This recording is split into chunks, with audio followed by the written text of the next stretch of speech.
Hey everyone, welcome back. We're going to add the Tech Trance bass into this mix now. Now you can see here in your resource pack, you'll have the MIDI for the tech sub, so you don't need to draw it in, and the Cytron as well, which is going to be the preset we're using. So first things first, we are going to right click and add an instrument track. It's selected Vital, and I'm going to call this Cytron, and I'm just going to put rolling because it is a rolling bass at the end, and I'm going to put this into the next orange color, so it's not the main part of the bass, but it supplements this part of the bass. So with this, the preset that you will need to add in is Cytron, and you can see here again, this is another Born to Produce exclusive preset. I've made these for this tutorial series, but the rest of the presets are all coming from my brand new Tech Trance bank. You'll be able to get this Tech Trance bank, by the way, at a discount. There is going to be an offer to you if you want to get hold of this if you've bought this tutorial series, so it'll be definitely worth looking at. So let's not double click. Let's go to our MIDI. Let's go to Cytron and drag and drop that. And you can see when we jump in, we've got our rolling 3 notes like that. Nice and simple, missing out the first 16th of each beat. So that's going to sound like this. Whoa, too much going on there. So what we're going to do is we're going to put this up to G because it's in the wrong key for a start. So that is my fault. Yours should be corrected. Much better. But what we're missing here is the leveling. So we're going to use the mixer again. I'm going to bring down the Cytron rolling bass level, and we are going to bring this up. I'm actually going to mute the sub for this one.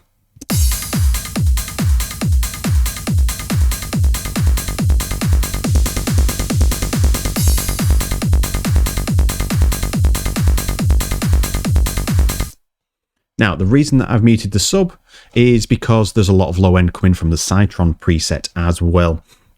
And we're going to start to get conflicting information. So we're going to rectify the issue that we have in this episode. And then in the next one, I'm going to show you all about the things that are making this low end weaker, and especially when we add more things into the mix.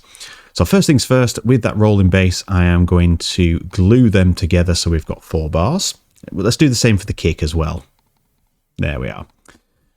And with this side rolling bass, if we open up our edit channel settings here, you can see this will bring up this window, which is our main editor window. And you can again see the insert channels. So the same thing that we can see down the side.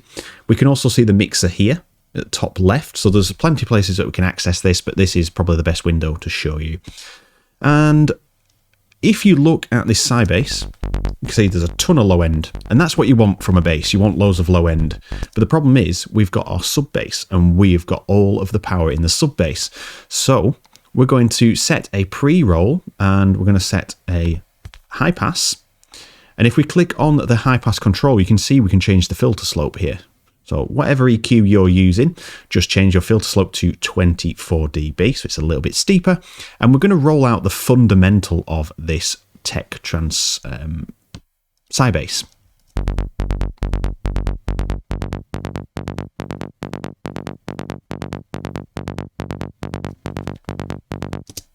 So I'm just going to roll it to there. That is not too thin, but it's not too warm. And it's just starting to tickle into that second harmonic, as you can see, just there. But it's not doing anything drastic. But you can see at lower than 50, we're pretty much getting 0, which is fine. That will then give way for the sub bass to occupy that space. So now we have this, as opposed to this.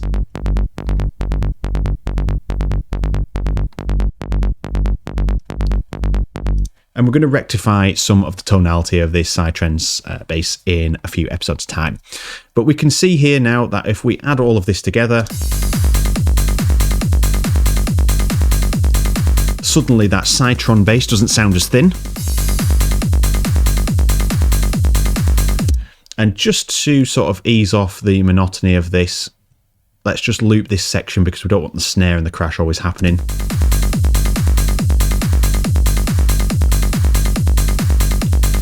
Now, the Tech Trance bass is not rolling enough for me. It's just kind of hitting 3 notes at the same volume. As you can see from the MIDI, all of the velocities are the same. We are going to use volume shaping, so I'm going to use the effects modulator again. Now, I didn't say in the previous episode, but you could use the Tal Filter 2. That is something that I regularly use. You can download that for free. If we just look at this, Tal Filter 2, your DAW should have one built in, and you can set up a sidechain like that. Pretty much the same. Just make sure you have legacy mode on and set it to volume, so your volume shaping at times 16, and that will give you the same pattern as what we are doing here with the effects modulator. And by all means, use any third-party ones that you have as well. And we're just going to use this shape. We're going to start with this one and make it roll. So let's solo this.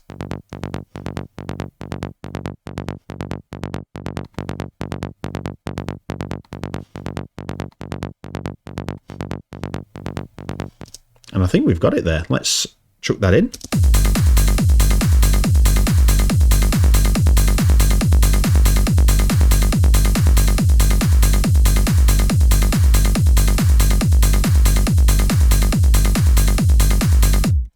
Beautiful. So we've got that seated, and I think what we can do to this is a little trick that I'm going to share. I don't share this with many people, but I thought this would be a great series to sort of divulge in a little secret that I use, which is using the phaser plugin. Now, we can use any phaser. I'm using the Steinberg one, of course, because it's built into Cubase, and we can set this to manual mode, so it has no movement, it just holds a static position. And you can hear it changes the tone. We're going to turn spatial down to 0.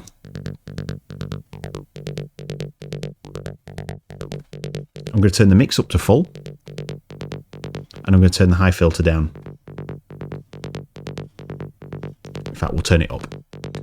And then we can control the tonality with the width and feedback controls here. So I'm going to start with the width.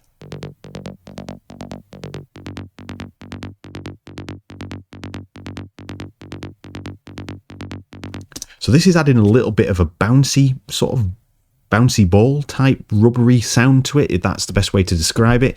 And we can control that now with the feedback. So then once we bring the feedback down a little bit, we can push the width up if we need to.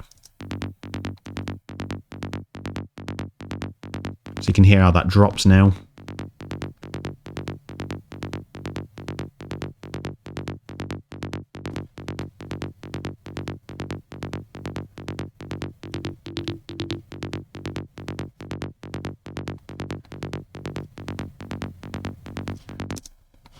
And most of all, listen to this in context.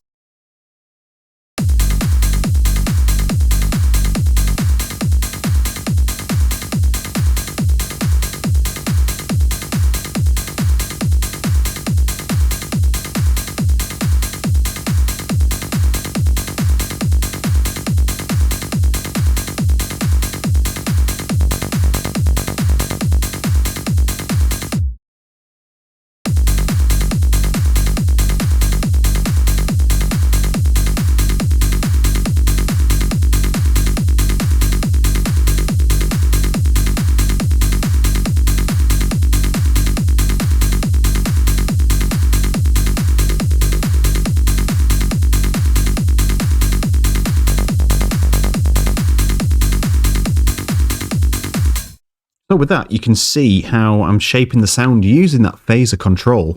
And traditionally, you probably wouldn't use it for that, but I use it in sound design for a lot of EQ purposes, especially like invite, or you can use the phaser in a locked position and create some quite unique signals coming out of that from the phaser, because obviously it's got multi-points in the positive and a few in the negative, so it gives you a nice shape. I'm going to go for that one for now. You can see I brought the mix down to around 50%. It's just the way the Steinberg phaser works. It just sounds a little bit better than full. So you're getting a bit of blend of both. So that gives it a bit of presence. The sub bass is way too powerful for this. So let's just tame that whilst we're here at the end of this episode. So what I mean by that is we have a lot of low end power. So bringing up the channel EQ here. Look how high the fundamental frequency is compared to the second, third, fourth, fifth, and so on. Obviously, we expect it to tail down because it's a sub, but you can see this one is probably twice as loud. This one's peaking around 6 dB, this one's peaking around 12, as you can see from this at the side, so it's double the volume. So what we're going to do is just reduce the energy in this section, the flow out. If we use a shelf like this, all I'm doing is using EQ band 1 on shelf. We keep the bass as it is. And I'm not going to go into too much detail, but if you use a low cut like this, because you could be tempted to do that just to remove some of the low end, you actually change the phase relationship with the kick and you start to get weird artifacts in. Now, I've made this kick and this bass to work automatically for you to make sure this works. But if you start shifting it around with the low cut, you're going to shift the phase relationship, which means all of the points of all of these nodes are going to start misaligning with the kick's nodes, and that's going to cause phase cancellation. You're going to hear this weird sort of audio dipping sort of effect. So keeping it with that, we can just lower the power of this. So I'm going to go for about -6.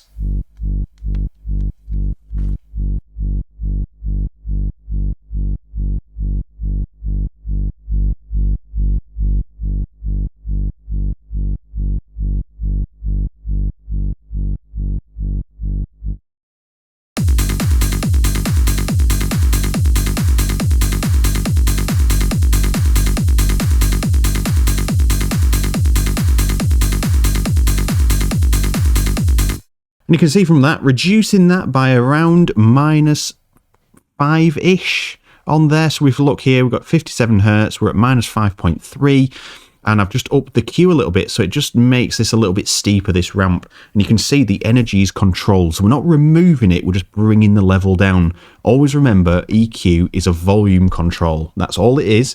But we are controlling a specific portion of the frequency range in volume. So we're boosting the volume or cutting the volume. That's what we're doing with EQ. If we was to have one overall like this, we'd be bringing the level up. It'd be more like just bringing up a gain control. So just remember, that's what EQ is doing. So we're just lowering the impact, the boominess of that sub. And you can see how much smoother that got in the mix. So I'd be very tempted to tell you to go and check that out on your own monitors, on your own speakers, on your own headphones with the project you're following along with, and it'll be very audible to you how that changes. So with that, let's leave that episode there. I'm going to show you some little tips and tricks now with the percussion and getting that all seated nicely and how that is actually interfering with what we've just done today, the basses and the kick. So let's focus on them next.